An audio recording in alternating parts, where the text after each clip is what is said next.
Hola, ¿cómo están amigos, estudiantes? Miren, este video está relacionado con el capítulo número 8 y el 9 del Cotari, que como ustedes saben, eh, ese texto lo están llevando estudiantes del taller de investigación 2, pero esos capítulos también son leídos por estudiantes de inferencia estadística 2. Y como ya se ha comentado, el autor presenta las ideas, estas que estoy desarrollando en los videos, las presenta de manera resumida. Y los estudiantes de pronto necesitan recordar lo que se supone que aprendieron. Y de pronto es necesario refrescar todas esas ideas. Y entonces el propósito de esta serie de videos relacionados con los capítulos 8 y 9 es que te actualices en los contenidos básicos para que puedas utilizar las herramientas estadísticas que se te va a pedir que utilices a lo largo del semestre. Entonces, este es el video número 2 de una serie de varios videos con relación a estos capítulos. El video anterior nos permitió explicar las bases del comportamiento, de las proporciones muestrales y de la media muestral. Ideas muy importantes sin las cuales no podemos hablar de los siguientes tópicos que vamos a desarrollar en este video, como son la estimación de parámetros, ¿verdad? Entonces nos va a servir de mucho lo que se vio en el video anterior y también nos va a permitir desarrollar el tema de un video número 3 que está relacionado con estos dos capítulos, que se refiere a la prueba de hipótesis. Este video entonces pretende desarrollar un complemento para los estudiantes con relación a la parte de estimación de parámetros, tanto por el lado del parámetro mu como por el lado del parámetro de la proporción poblacional de cierto tipo de datos, de cierta categoría. Voy a compartirles el material que voy a estar utilizando para esta discusión. Y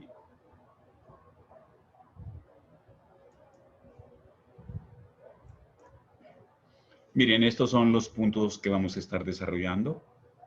Todos se basan indudablemente o requieren lo que acabo de comentar, conocer pues relativamente bien de cómo se comporta la media muestral y la proporción muestral. Si entiendes eso, la explicación te parecerá relativamente accesible, ¿verdad? Nos vamos a meter en este video a discutir cómo se estima el parámetro mu cuando se conoce el grado de dispersión de la variable poblacional, es decir, cuando se conoce la varianza poblacional, ¿verdad? La sigma cuadrada. Pero también tenemos que saber cómo estimar la mu, que es la media de la variable poblacional, cuando no se tiene conocimiento de la varianza poblacional. En este caso, necesitamos conocer algo de la dispersión de la variable poblacional, pero no tenemos la información suficiente.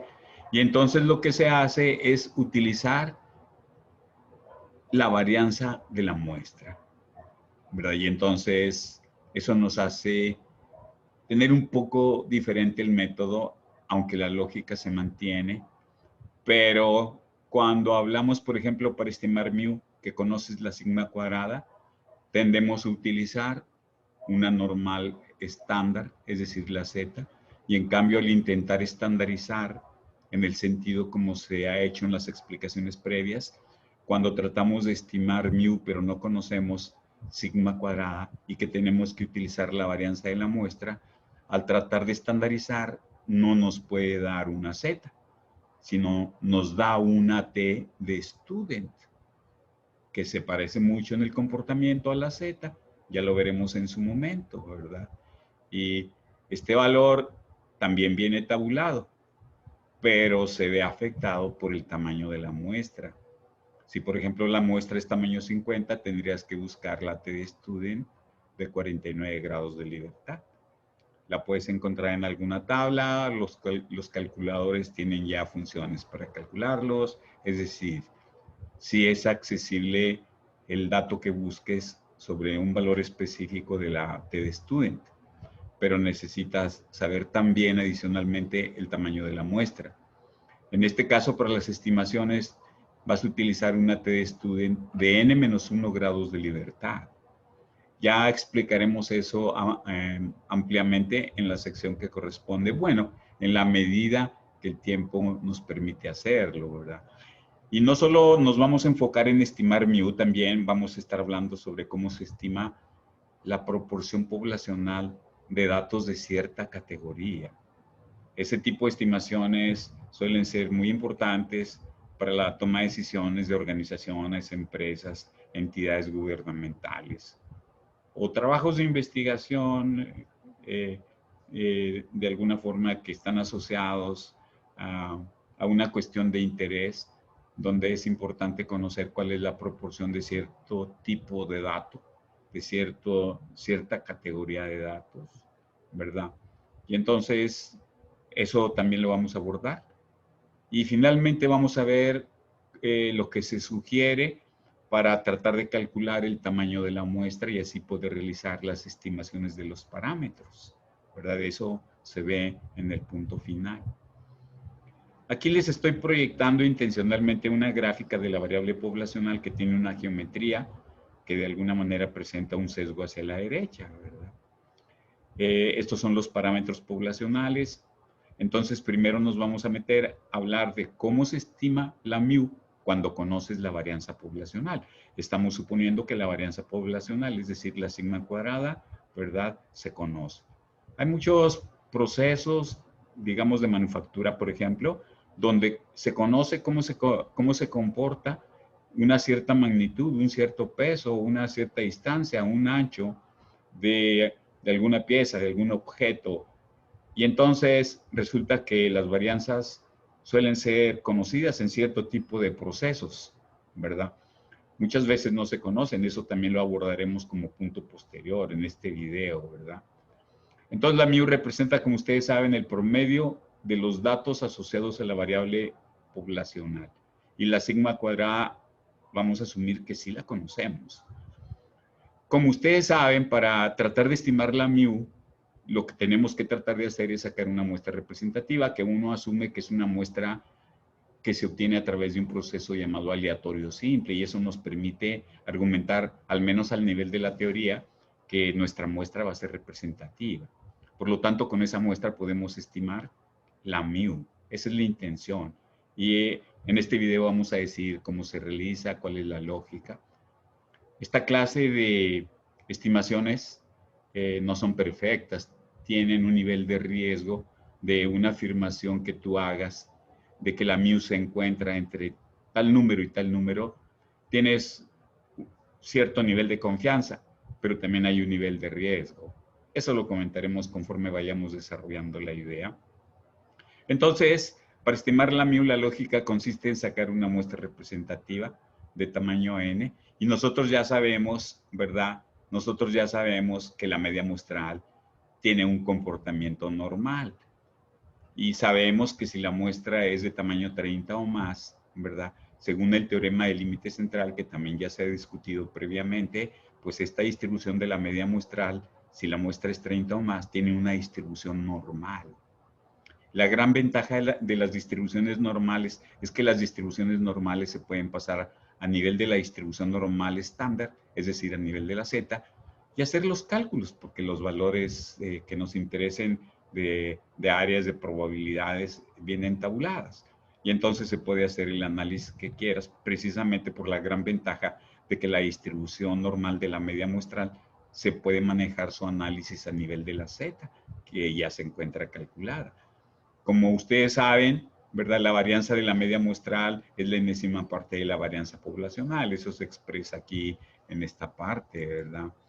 Y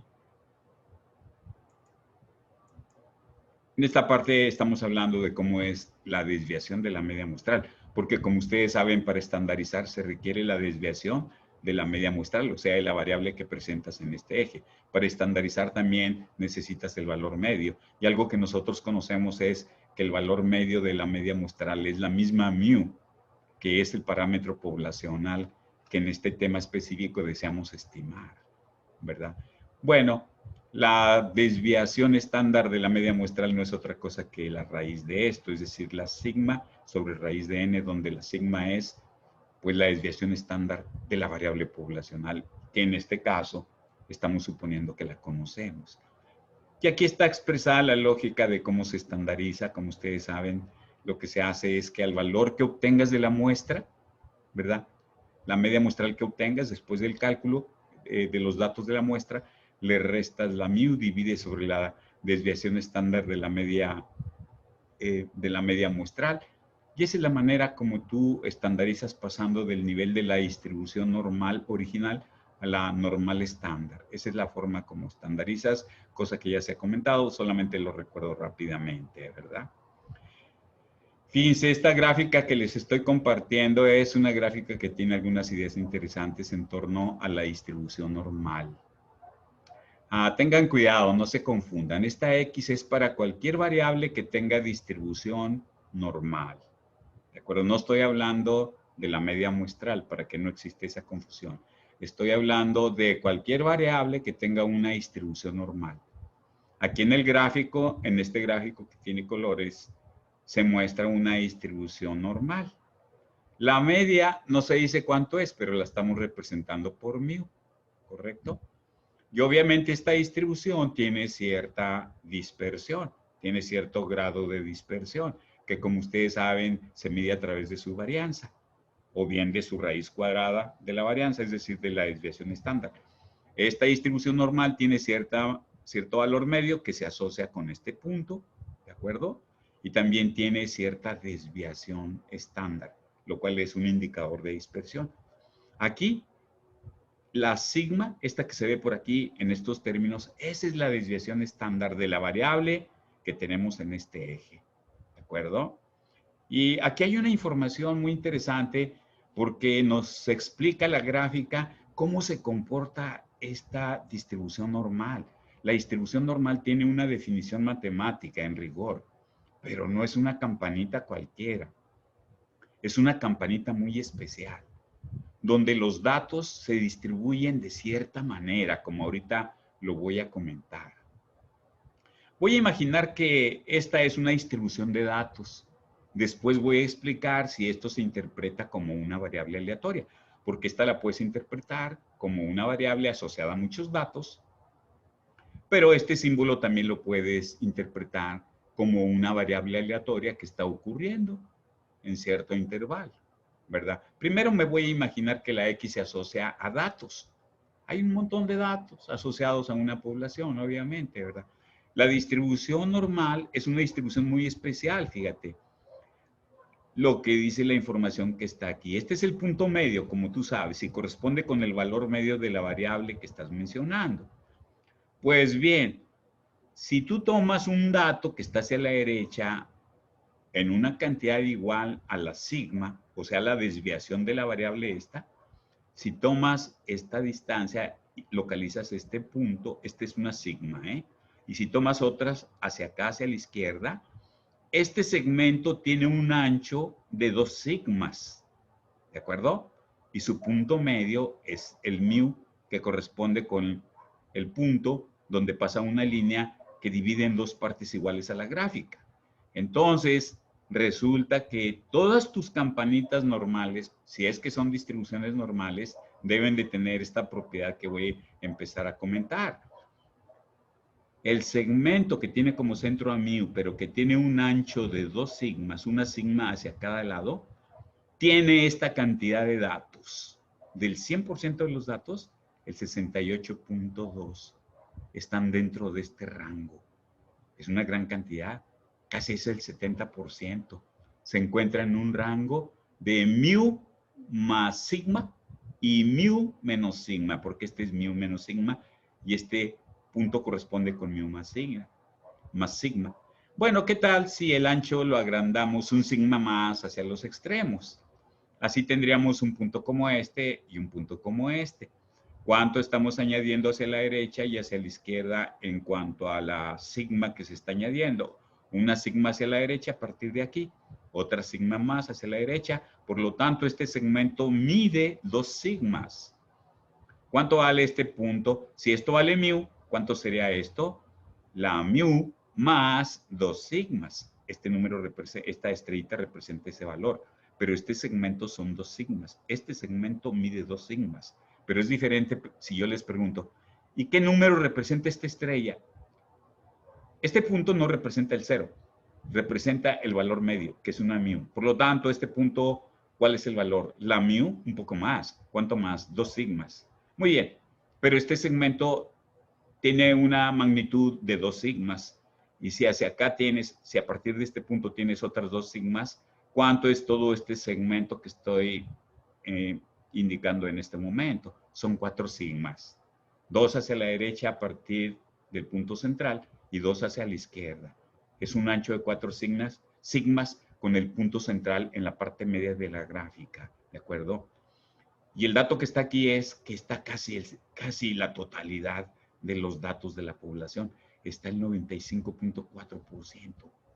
Si tu distribución de veras es normal, tiene que cumplir con esa propiedad, ¿verdad?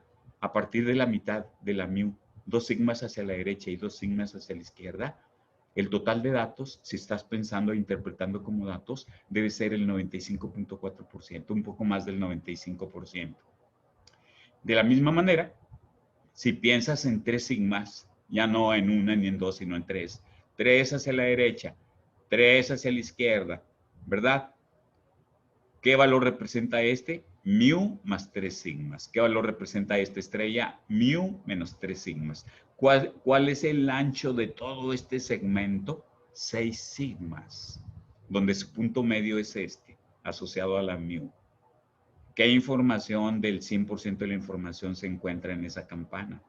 Casi el 100%, 99.7%. ¿Esto qué significa? Si hubiese 1000 datos y estuviesen distribuidos de acuerdo como se presenta ahí la geometría, 997 estarían adentro en la curva y el resto, 3 estarían afuera. En ese sentido están los datos. Obviamente, los datos pueden ser millones de datos.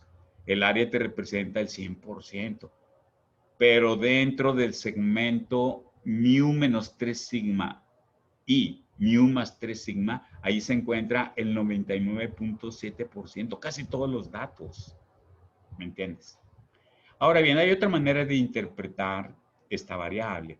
Esta variable la puedes interpretar también como una variable aleatoria. ¿Qué significa eso? Es una variable que a través de algún procedimiento se está generando en forma aleatoria.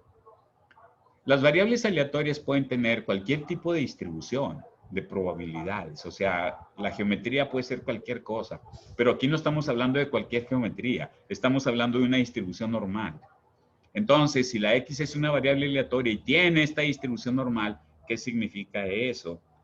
El 68% de las veces, un poquito más, va a caer esa variable aleatoria entre la U menos sigma y la mu más sigma, es decir, va a caer dentro de este rango. ¿De acuerdo? Si esta es una variable aleatoria cuyos valores están ocurriendo, ¿en qué porcentaje va a caer entre mu menos 2 sigma y mu más 2 sigma? Un poco más del 95%, 95.4%. ¿Y qué porcentaje? Esa variable, su valor al ocurrir, ¿verdad? ¿Qué porcentaje de veces va a caer entre mu menos 3 sigmas y mu más 3 sigmas? Casi el 100%, 99.7%. ¿De acuerdo? Es la manera como se comporta esta distribución.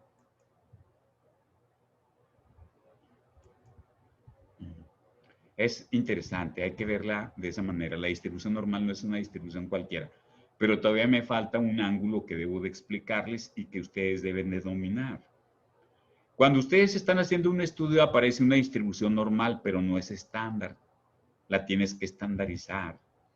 Este dibujito tiene la virtud de que ahí estás conectando también los valores de la Z. esta línea se asocia al eje de la Z en la distribución normal estándar, ¿verdad? Fíjate, ¿qué es lo que haces? Haz de cuenta que el valor de la X que está aquí cayó aquí.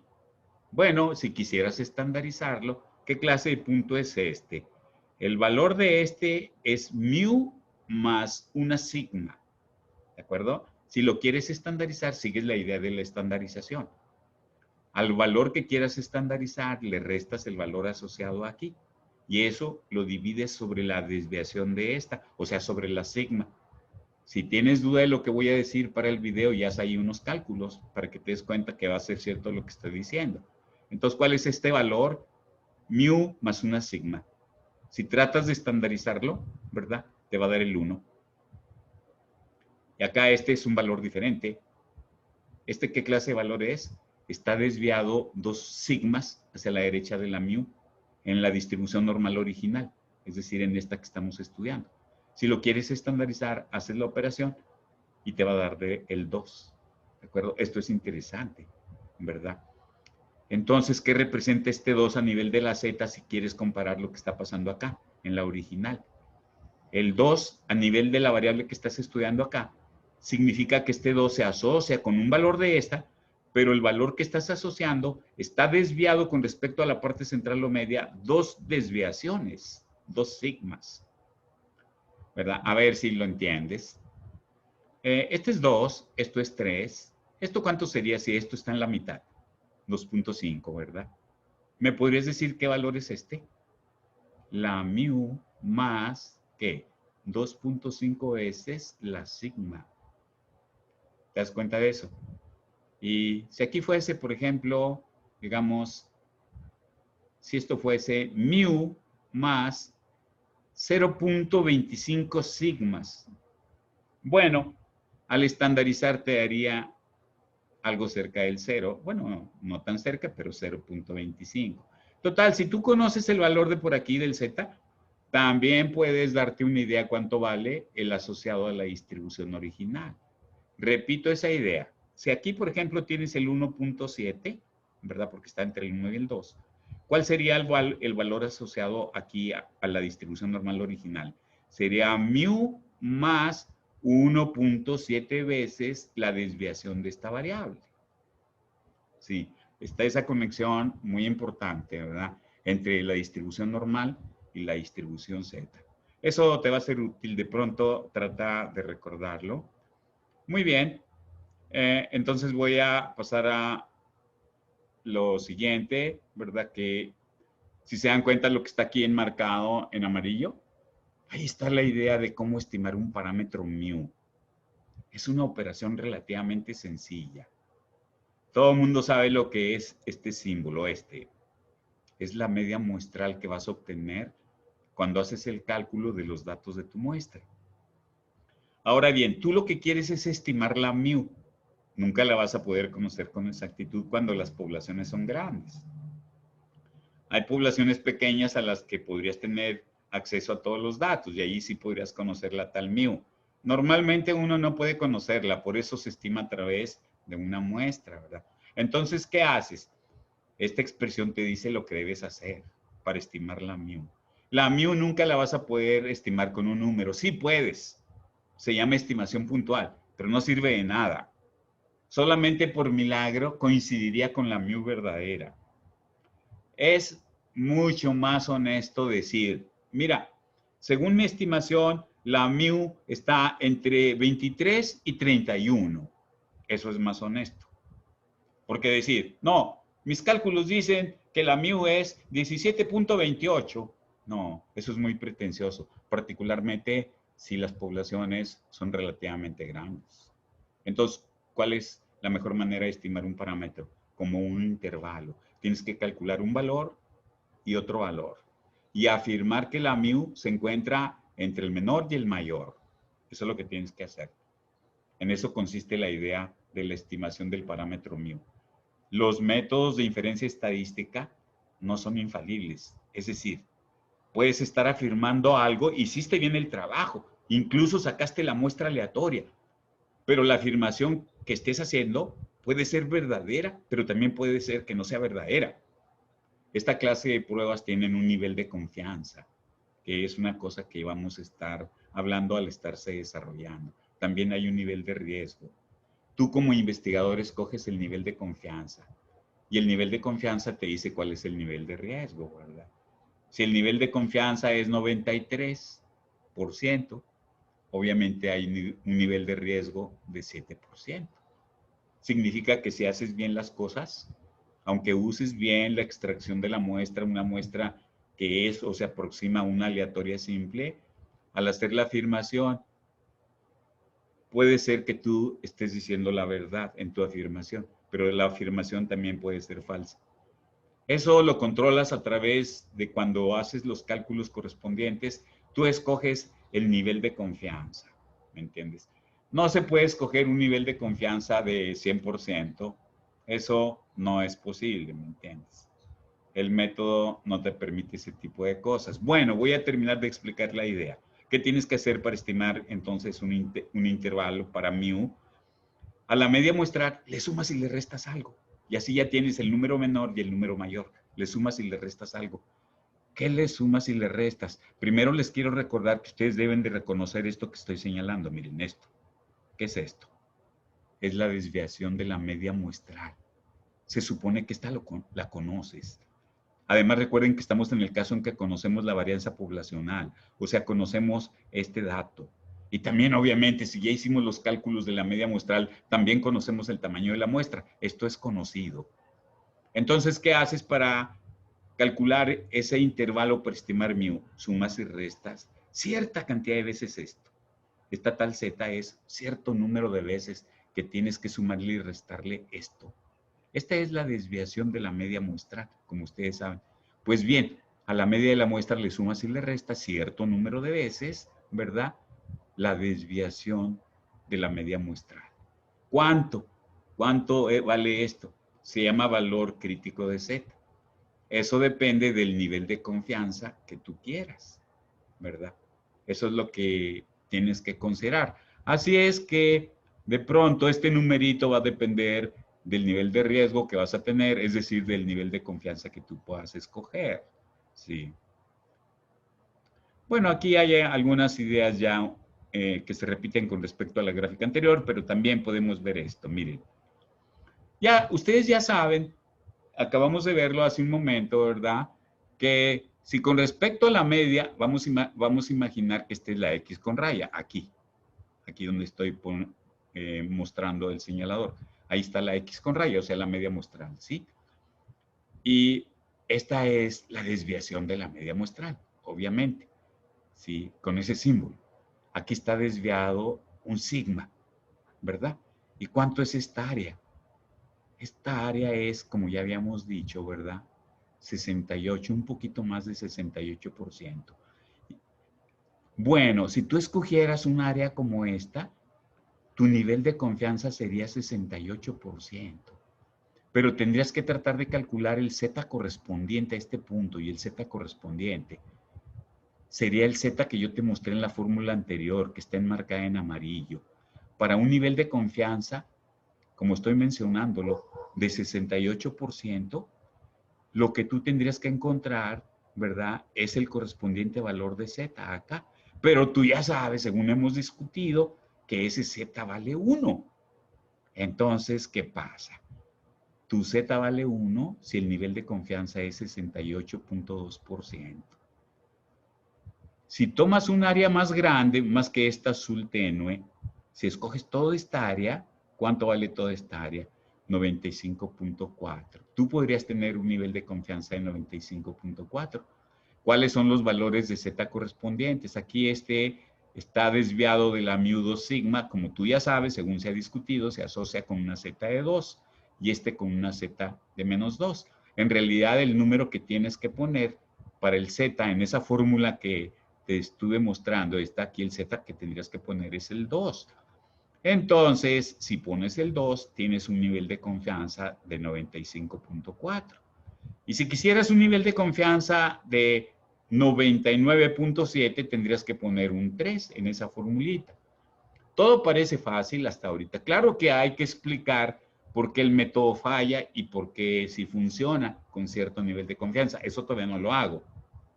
Quiero decirte esto. Parece que es fácil hablar de los valores de Z. Hay un pequeño problema. A la gente no le gustan estos niveles de confianza porque son números fraccionarios. Entonces la gente dice, oiga, no me diga esos números de confianza, porque está más difícil que yo me aprenda que el nivel de confianza es 68.2 o que el nivel de confianza es 95.4. No me lo podría decir de otra manera y hay algo de razón en eso, ¿verdad? Los niveles de confianza que más se utilizan son 90%, 95%, 99%. Son fáciles de recordar. ¿Cuánto? 90%, 95%, 99%. ¿Y qué tendrías que hacer? Igual que aquí, nada más que tienes que pensar en un área de 90%, en una de 95% y en una de 99% y buscar las zetas. Eso es lo que tienes que hacer, pero la idea es la misma, ¿de acuerdo? Entonces, estoy mencionándolos que el método es el mismo, pero suele manejarse de otra manera porque a la gente le gusta hablar de niveles de confianza más fáciles de recordar. Aquí se está mostrando el 90%, un nivel de confianza de 90%. Claro que todavía no te queda claro por qué funciona la muestra, pero sí te la voy a explicar. Nada más ten un poco de calma, ¿verdad? Para el nivel de confianza de 90%, la Z que está relacionada son estos valores. 1.645 sería lo que tendrías que poner aquí. Obviamente multiplicado, esto recuerda que esta es la desviación de la media muestral. A la media de la muestra le tendrías que sumar y restar esto que se supone que tú conoces. ¿Cuántas veces? 1.645 veces. Y así calculas tus dos extremos con un nivel de confianza de 90%. No olvides que te acabo de decir que si haces bien el método, en el 90% de las veces tu afirmación será verdadera, pero en el 10% de las veces la afirmación no es verdadera y tú no lo sabrás. Normalmente no estás repitiendo la prueba, ¿me entiendes? Ese es el nivel de confianza de 90% relacionado con una Z crítica de 1.645. ¿Cómo será para 95% de confianza? Porque ya te he dicho que se utiliza 90%, 95% y 99%. Obviamente para 95% hay un valor más grande, ¿verdad? Resulta 1.96. Y para 99% resulta este valor, 2.576. Son los valores críticos para los niveles de confianza de 90, 95 y 99% cuando quieres estimar la media mu de la variable poblacional. Es relativamente fácil. Ahora habría que pensar, pero ¿por qué falla, verdad? ¿Cuál es la razón de que esa prueba nos es útil, pero falla, verdad? Todo esto que estoy pasando, que está en el documento que les voy a compartir, se trata sobre lo que estoy mencionando y quiero llegar a la parte, miren, aquí está el 1.645, esto es lo que tendrías que hacer para obtener el intervalo de confianza cuando estimas la mu con una confianza de 90%, ¿verdad? Es lo que acabamos de decir. Muy bien. Y aquí les voy a explicar por qué falla, por qué no es infalible. Qué lástima, ¿verdad? Pero es una herramienta que sí te ayuda, pero no es perfecta. Tampoco hay algo mejor, ¿eh? ¿Por qué falla? Bueno, estamos imaginando que el nivel de confianza que has escogido es 90%, ¿eh? Recuerda eso. ¿Cuánto mide esto? Esto que está aquí. Recuerda que esto es la Z, pero acá en este dibujo, si te das cuenta, no es la Z. Aquí es la media muestral, ¿verdad? ¿Cuánto mide esto de aquí para acá? Si el valor de Z de aquí es 1.645, ¿cuánto mide esto a nivel de la distribución normal original? Bueno, ya quedamos que esto es el valor de la Z veces, ¿verdad? La desviación de esto. Esto debe de medir, dado que en la Z este punto se asocia al 1.645, pero no estamos hablando de la Z, estamos hablando de la media muestral. ¿Esto cuánto mide? No estoy diciendo cuál es el valor del asociado al punto. Estoy diciendo cuánto mide este segmento. ¿Cuánto mide este segmento? Este segmento esto no es cero, les recuerdo. Este segmento mide 1.645, la desviación que ya conoces de este, ¿verdad? Eso mide esto. Es lo que está sumando y restando, miren. Vamos, ese segmento es esto que estoy encerrando, miren. Todo esto, ese es el segmento, ¿de acuerdo? ¿Por qué 1.645? Porque escogiste el área central de tal manera que es el 90%.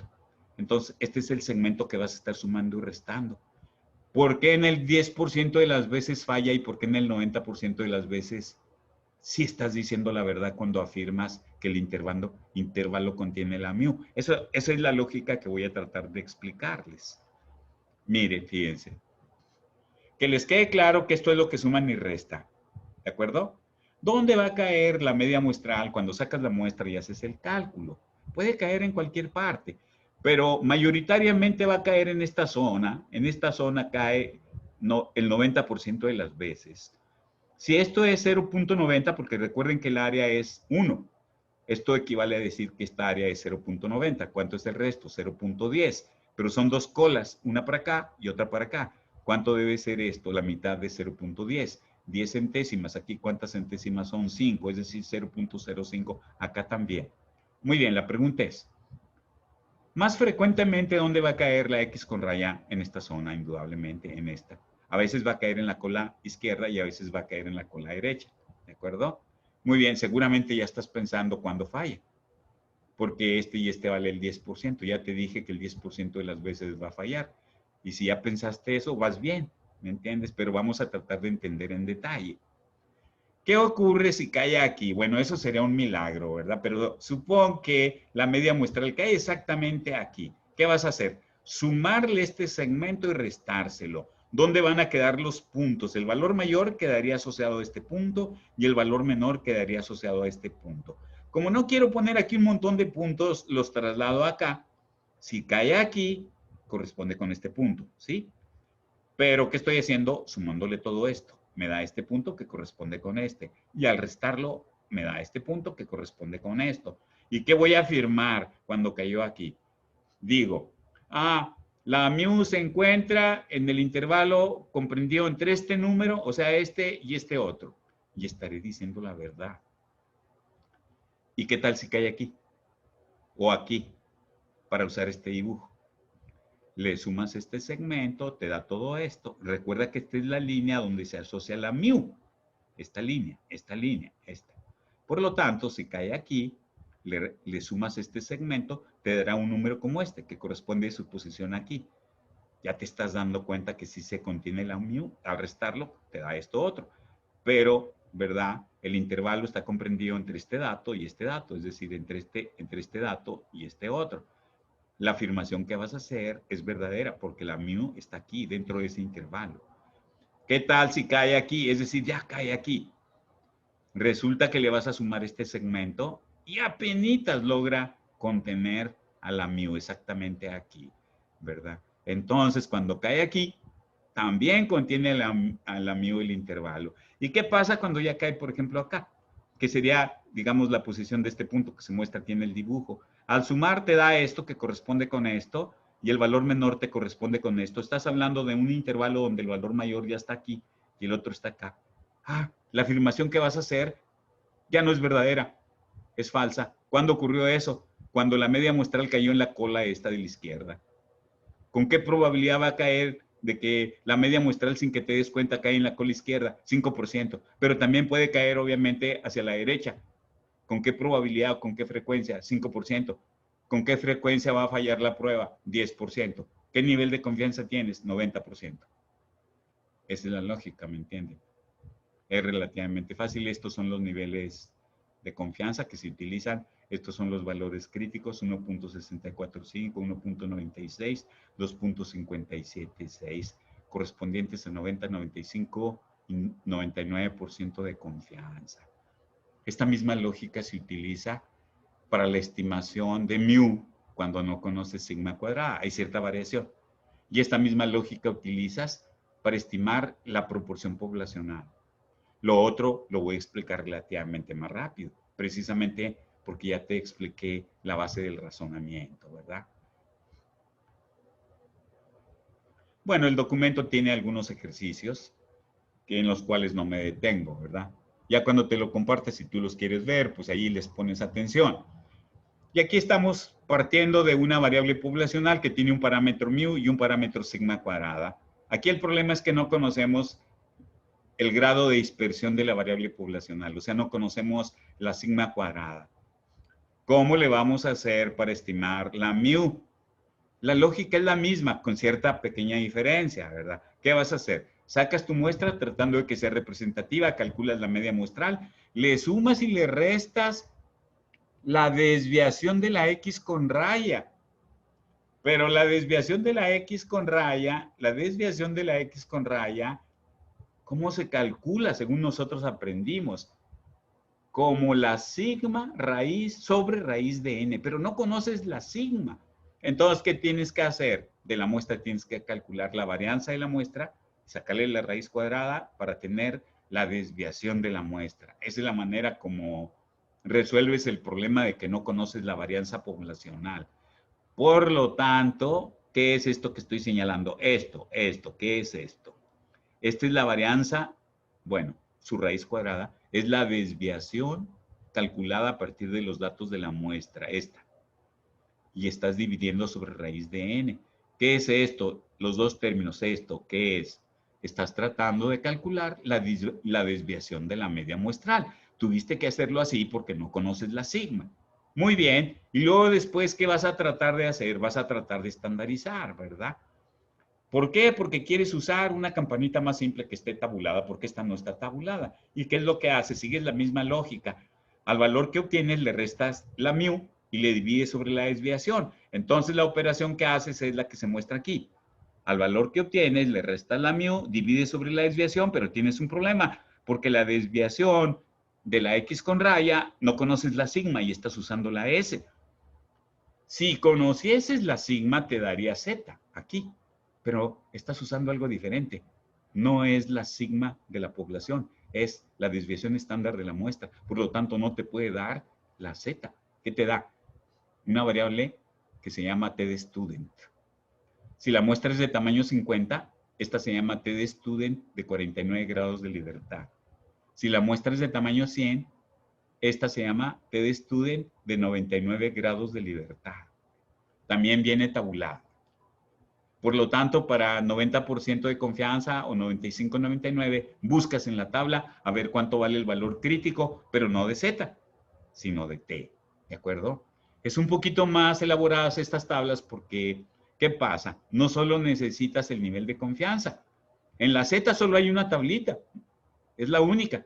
Pero aquí tienes que considerar que necesitas conocer el tamaño de la muestra, porque para conocer la T crítica no solo necesitas el nivel de confianza, necesitas saber el número de grados de libertad de la T, es decir, tamaño de la muestra menos 1. Ese dato lo necesitas, pero en la tabla acudes y buscas el valor correspondiente. Y entonces la lógica es la misma, recapitulando cómo se estima el intervalo. A la media de la muestra le sumas y le restas cierta cantidad de veces la desviación de la media muestral, pero esta desviación de la media muestral, de alguna manera, como no conoces la sigma, usas la desviación de la muestra. Eso hace que el valor crítico que usas aquí para los niveles de confianza no sea un Z crítico, sino una T de student crítica de n-1 grados de libertad. La lógica es la misma. Algo cambió ahí. ¿Por qué? ¿Qué fue lo que cambió? Que no tenías la sigma y usaste la desviación calculada a partir de los datos de la muestra. Eso hizo que no saliera una Z, que sale una distribución llamada T de student, donde también se requiere saber el tamaño de la muestra, porque el valor crítico que tienes que obtener es el de la T crítica, ¿verdad? De n-1 grados de libertad. La buscas en la tabla y lo encuentras. ¿De acuerdo? Entonces la lógica se parece mucho. Aquí está resumida de nueva cuenta. Esto es lo que tienes que hacer. a la media de la muestra, le sumas y le restas un cierto número de veces esto, ¿verdad? Y eso se asocia con el nivel de confianza que escojas. Dependiendo del nivel de confianza va a salir esto. Aquí no te puedo poner una tablita con 3 valores porque aquí depende también del tamaño de la muestra. Comprenderás eso, ¿verdad? ¿Qué les puedo decir sobre la T-Student? Se parece mucho, es una campana. Pero no es exactamente la campana de Gauss, es decir, no es la distribución normal estándar. Se parece mucho, ¿de acuerdo? Los valores críticos se encuentran considerando el nivel de confianza que requieres y el tamaño de la muestra. Eso ya te lo comenté, ¿verdad? No se podría utilizar la distribución normal para sustituir a la T. Alguien diría, es que es más fácil la Z, profe. Pues sí, pero no siempre puedes. Si el número de grados de libertad, o sea, si el tamaño de la muestra no es grande, por decir 30, 28, 27, 20, 15, esos números, no puedes sustituir la T por una Z. Son diferentes. ¿Me entiendes? Los valores. Pero ¿qué empieza a ocurrir cuando el tamaño de la muestra es un poquito más grande? 40, 50, 60. Cada vez que le vas aumentando, la T se aproxima a ser casi el valor de la Z. De tal manera que cuando tienes una muestra de tamaño 90, 80, 90, 100, 120, no, para 120, si tú analizas las tablas, te encuentras con que ya la T te da lo mismo que la Z. Es decir, tienes que utilizar la T cuando las muestras son pequeñas, particularmente números como 30, 25, 20, 15. Ya para valores como 40, 50, ya se aproxima la Z. No se diga para 80, 90, 100. Ya de 100 en adelante, ni sentido tiene que estés buscando la T. ¿De acuerdo? Eso es lo que les puedo comentar sobre la distribución T en este momento para abordar el problema de la estimación de la mu cuando no conocemos la sigma, la desviación de la población, ¿verdad? Y bueno, ahora nos vamos a meter a ver cómo se estima la proporción poblacional. Pero como ustedes saben, se saca una muestra y ahora se calcula una proporción de éxitos. No, pues seguramente se están acordando de esto en las explicaciones anteriores. Y estamos imaginando que la muestra es bastante grande. Entonces, ni para qué te acuerdes de la T-Student de aquí. Mira los tamaños de la muestra que deben de ser. Son tamaños grandes. ¿Por qué hacemos eso? Recordarás que en realidad tienes en su origen, la naturaleza de esta clase de problema es de distribución binomial. Pero para resolver el problema, para poderlo resolver en términos prácticos, la conviertes en una distribución normal o aproximadamente normal. Eso lo logras cuando el tamaño de la muestra es relativamente grande, con números como estos. Por lo tanto, la proporción de éxitos en la muestra tiene distribución normal. ¿Qué quieres estimar? La P. ¿La quieres estimar? ¿Cómo haces? Bueno, estos son datos que tú ya deberías de saber. La proporción muestral, su valor medio es la proporción poblacional. La varianza de la proporción muestral, ¿cómo calculas la varianza de la proporción muestral? Es la enésima parte de la varianza poblacional. Pero la varianza poblacional es P por 1 menos P. Por lo tanto, la varianza de la proporción muestral es P por 1 menos P sobre N, como tú sabes, ¿verdad? Y luego también, obviamente, también pretendes llevarlo a nivel de la Z para poder hacer los cálculos, ¿verdad? ¿Cómo estandarizas? El valor que obtienes de la muestra, proporción de éxitos, le restas la P, que está en el punto medio, y lo divides sobre su desviación. La desviación es la raíz de esto, obviamente, ¿verdad? Muy bien, pero ahora lo que queremos es estimar la P. ¿Cómo vamos a hacer para estimar la P? Aquí está la idea, mira. ¿Qué tienes que hacer? Sacas una muestra aleatoria, ¿verdad? De tu muestra, ¿qué calculas? Tienes que calcular la proporción de éxitos. ¿De acuerdo? Te va a dar un numerito 0.40, 0.47, 0.82, un número fraccionario menor de 1, mayor de 0. Bueno, obtienes la proporción muestral con los datos de la muestra y le sumas y le restas algo. Igual, es la misma lógica. ¿Qué es lo que le sumas y le restas? La desviación de la variable que está aquí. Antes era la desviación de la media muestral. Ahora es la desviación de la proporción muestral, ¿verdad? Y de alguna manera lo asocias, estoy hablando en realidad de esta, ¿verdad? Entonces, cuando hablas de su desviación, ya sabemos que es la raíz de esto, ¿verdad? Muy bien, a ver, regreso. ¿En qué consiste la estimación del parámetro P? La proporción muestral le sumas y le restas cierto número de veces esto. ¿Qué es esto? La desviación de la proporción muestral, ¿de acuerdo? ¿Y cómo se calcula la desviación de la proporción muestral? Así como está aquí, ya lo habíamos dicho. Esto que estoy mostrando aquí, esto que estoy mostrando aquí. Pero es que la fórmula dice que necesitas la P de la proporción poblacional. Pero si tú quieres estimar la proporción poblacional, ¿cómo voy a hacerle si no conozco la P? Es la que ando persiguiendo estimar. Bueno, ¿qué tienes que hacer? En lugar de buscar la proporción en el cálculo que va aquí dentro de este radical, usa la proporción de la muestra. Y eso es lo que tienes que hacer. Entonces a la proporción muestral le sumas y le restas cierto número de veces esto. Pero ¿y esto cómo lo calculas? Así como aquí se indica. La raíz de P por 1 menos P, pero en lugar de la P usas la información de la muestra, es decir, las proporciones muestrales. ¿Este valor qué es? El valor crítico de Z, ¿de acuerdo? ¿Por qué? Porque la distribución anterior tiene distribución normal, ya lo habíamos dicho, por lo tanto la puedes convertir en una Z. Por lo tanto, este es el valor crítico de Z que depende de los niveles de confianza, 90, 95, 99. Para el 90% esto vale 1.645. Para el 95% 1.96, ¿verdad? Y para 99%, ¿verdad? No viene aquí el valor, pero es, ¿cuánto? 2.576. Aquí está la lógica, no la voy a explicar, de por qué falla el 10% si el nivel de confianza fuese 90%. Hay un dibujo donde el valor que está ocurriendo es la proporción muestral. Si cae dentro, este es el 90% si el nivel de confianza fuese 90%. Todo esto, ¿verdad? Si cae aquí en esta zona la proporción muestral, el método funciona, estás diciendo la verdad. Si cae en las colas, lo que estás afirmando no es verdadero, ¿verdad? Entonces, no, solo voy a explicar eso.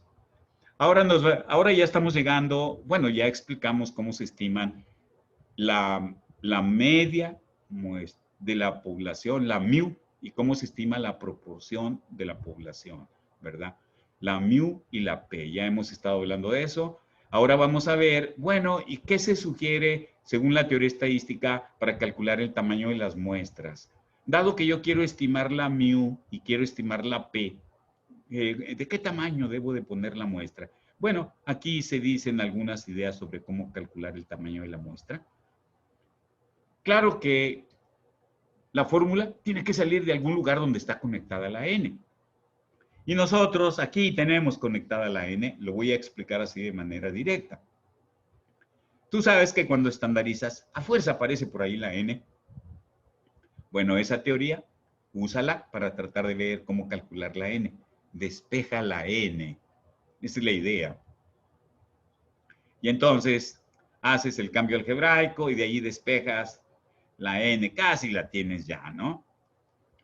Como no te interesa tener raíz de n sino n, elevas al cuadrado los dos miembros y te queda así. Así debes de calcular la n. ¿Qué es la z? El valor crítico que quieres utilizar.